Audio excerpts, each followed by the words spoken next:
Hello student, I am Sonam. Welcome back to my YouTube channel Apna Vidyalaya. आज के इस video में हम आप सभी को बताएंगे इंग्लिश में सेंट्रल आइडिया लिखने का सही तरीका और बिल्कुल आसान तरीका हम आप सभी को बताएंगे। यानी आप सभी को इंग्लिश का पेपर है, आपको इंग्लिश का एग्जाम देने जाना है और आप सभी को जो है बिल्कुल भी सेंट्रल आइडिया याद नहीं है, तो वहां पे आपको सिर्फ ट्रिक काम आएगा। यानी अगर आप लोग ट्रिक के हेल्प से लिखना चाहते हो तो यहाँ पे हम आप लोग बिल्कुल सही वीडियो पर क्लिक किए, क्योंकि यहाँ पे हम आप सभी को बिना पढ़े बिना याद के केवल ट्रिक से आपको बिल्कुल सही सही सेंट्रल आइडिया को कैसे लिखना है जिससे टीचर खुश होकर 100% आप सभी को नंबर दे। अगर आप सभी लोग को अंग्रेजी पढ़ने और लिखने नहीं आता है, फिर भी आप लोग हमारे इस ट्रिक से सेंट्रल आइडिया को ट्रिक से कैसे लिखोगे, ठीक है। कुछ भी आपको इंग्लिश में नहीं आता है तो आपको क्या ट्रिक लगाना है, कैसे लगाना है, कैसे लिखना है जिससे टीचर आपको नंबर दे, पूरा लिखित रूप से यहाँ पे हम बताने वाले हैं, ठीक है। और इससे पहले हमारे चैनल पे इंग्लिश के सभी टॉपिक के इसी तरीके से वीडियो आगे अगर नहीं देखो तो जल्दी से जाकर तुरंत देख लीजिए। और आप लोग इस वीडियो को सबसे पहले लाइक कर दीजिए, चैनल पे ना तो चैनल को सब्सक्राइब करके बेल आइकन को जरूर प्रेस कर दीजिए। इस वीडियो को आपको अपने सभी दोस्तों में जरूर शेयर करना है। यहाँ पे हमारे पास इंग्लिश का पेपर, इसमें किस तरीके से क्वेश्चन आता है और आपको कैसे लिखना है। Right the central idea of any one of the following poem in about 4200 words में लिखना है। ये 3 मार्क्स का आता है एग्जाम में, ठीक है। यहाँ पे देखिए फायर एंड आइस है और एनिमल्स है, इसके अलावा ए टाइगर इन द जू है, और ये तीनों इंपॉर्टेंट है, ठीक है। तीनों को जरूर आप लोग तैयार कर लीजिए। यहाँ पे देखिए हम आपको लिखना बता रहे हैं कि कैसे आपको ट्रिक से लिखना, चाहे कोई भी सेंट्रल आइडिया आ जाए, आपको वही 2 लाइन ट्रिक लगानी जो इस वीडियो में हम आपको बताने वाले। तो यहाँ देखिए फायर एंड आइस ये इंपॉर्टेंट है, इसको आपको कैसे लिखना है। सबसे पहले आपको कॉपी में कैसे लिखना स्टार्ट करना है, क्योंकि जो आपके लिखने का तरीका होता है ना, टीचर सबसे पहले उसी पर फोकस करते हैं। आप लोगों ने क्या लिखा है उसको वो बाद में देखते हैं, सबसे पहले कैसे लिखे, लिखने की तरीका कैसी है वो चीजें सबसे पहले देखते हैं। तो देखिए आपको कैसे स्टार्ट करनी है इसको लिखने, ठीक है। तो सबसे पहले कि ये इंग्लिश है तो आप सभी को क्या करना है, इंग्लिश में आप सभी को प्रश्न नंबर जरूर डालना है। प्रश्न नंबर इंग्लिश में आपको डालना है, हिंदी में नहीं लिखना है, ठीक है। तो आपको लिखना आंसर टू क्वेश्चन नंबर यहाँ पे 8 जो है, यहाँ पे क्वेश्चन की मीनिंग दी हुई है और इसमें पैसेज होता है जिसमें आपको आंसर की मीनिंग, यहाँ पे भी आंसर की मीनिंग दी हुई है। यहाँ से आंसर की मीनिंग देखकर सही से बिल्कुल लिख लेना। तो यहाँ पे आपको काले पेन से सबसे पहले लिखना है आंसर टू क्वेश्चन नंबर 8।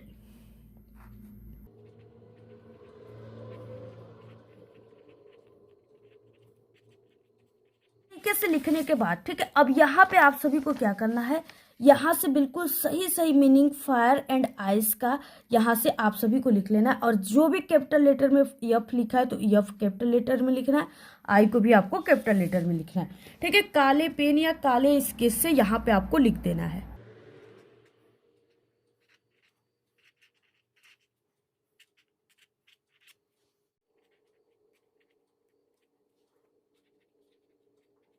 इस तरीके से देखिए आपको ये इतना लिखने के बाद, ठीक है, ये सबसे इंपॉर्टेंट तरीका है। ऐसे लिखने के बाद अब यहाँ से आप लोग बिल्कुल देख देख कर, यहाँ पे सेंट्रल आइडिया लिखा हुआ है, इसकी मीनिंग बिल्कुल देख करके यहाँ पे आपको काले पेन से हेडिंग डाल देना है सेंट्रल आइडिया, देख कर बिल्कुल सही सही लिखना है।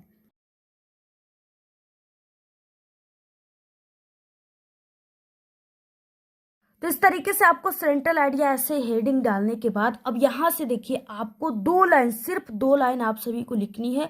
वो भी आप सभी को कुछ भी याद नहीं करना, सब पोएम में मीनिंग दिया है, जैसे यहाँ पे पोएम की मीनिंग यहाँ पे दिया है, ठीक है। इस तरीके से आपके पेपर में ही सभी चीजें दिया है। अब लिखना कैसे, देखिए आपको 2 लाइन से स्टार्ट करनी है, वो है कि द पोएम, उसके बाद फायर एंड आइस को आपको काले पेन से लिखना है कामा के अंदर, उसके बाद लिखना है हैज बीन कंपोज्ड बाय, ठीक है। ये चीजें आपको लिखनी है इस तरीके से।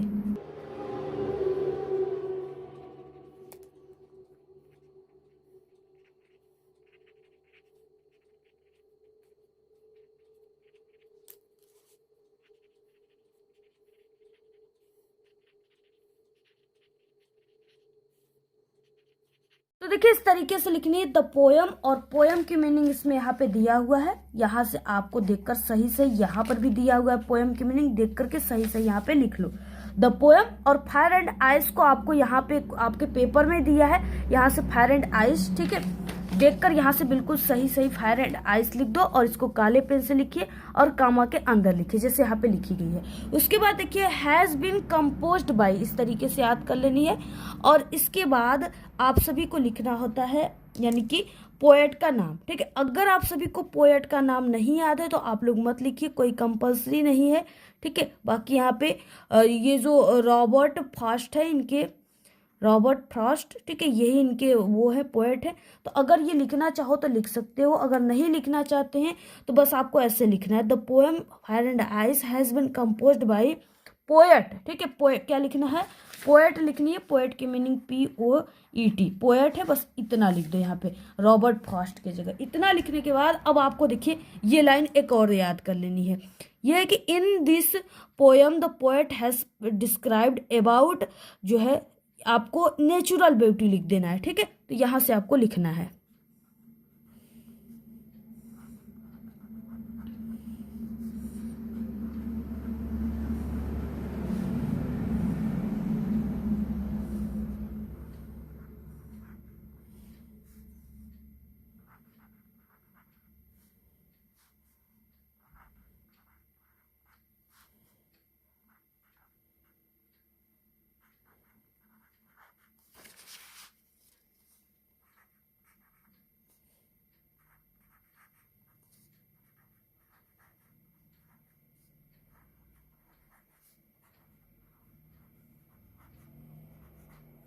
तो देखिए आप सभी को ना चाहे कोई भी सेंट्रल आइडिया आ जाए, आपको ये 2 लाइन जो है इसको बस, अगर ये चीज़ें आपको याद है और ये आपके क्वेश्चन से ही सभी चीज़ें बन रहे, थोड़ा बहुत चीज़ें हैं जैसे यहाँ पे आ गया ये, यहाँ पे कंपोज्ड और यहाँ पे डिस्क्राइब्ड, बस यही आपको एक नया शब्द है। बाकी सभी चीज़ें पोएम पोएट, ठीक है, ये सभी चीज़ें जो है आप सभी के पेपर से ही लिखी गई है।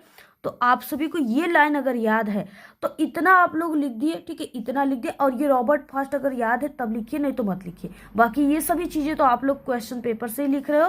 तो इतना लिखने के बाद यहाँ पे अबाउट नेचुरल ब्यूटी चाहे कोई भी आ जाए, ठीक है, सेंट्रल आइडिया, उसमें ये नेचुरल ब्यूटी के बारे में ज़रूर लिखा रहता है। तो आपको नेचुरल ब्यूटी के बारे में ही ऐसे नेचुरल ब्यूटी लिख देनी।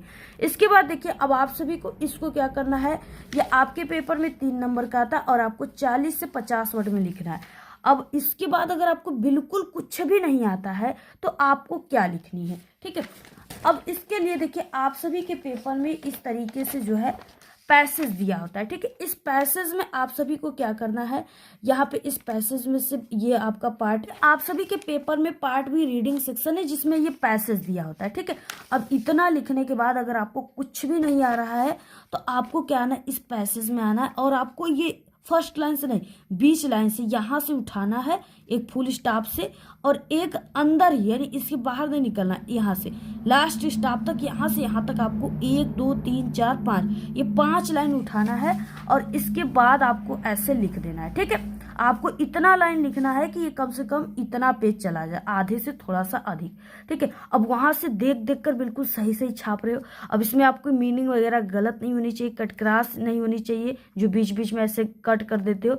अब यहाँ से यहाँ तक पूरा छाप दोगे और टीचर सिर्फ आपके इसी फर्स्ट लाइन को देखेंगे कि ये तरीका देखेंगे, हेडिंग देखेंगे और ये फर्स्ट लाइन, ठीक है, और इसको देखेंगे, ये जो लिखने की तरीका है इसी जगह से वो समझ जाएंगे कि जो भी लिखी गई है वो टॉपर के द्वारा लिखी गई है और आपको पूरे नंबर देंगे।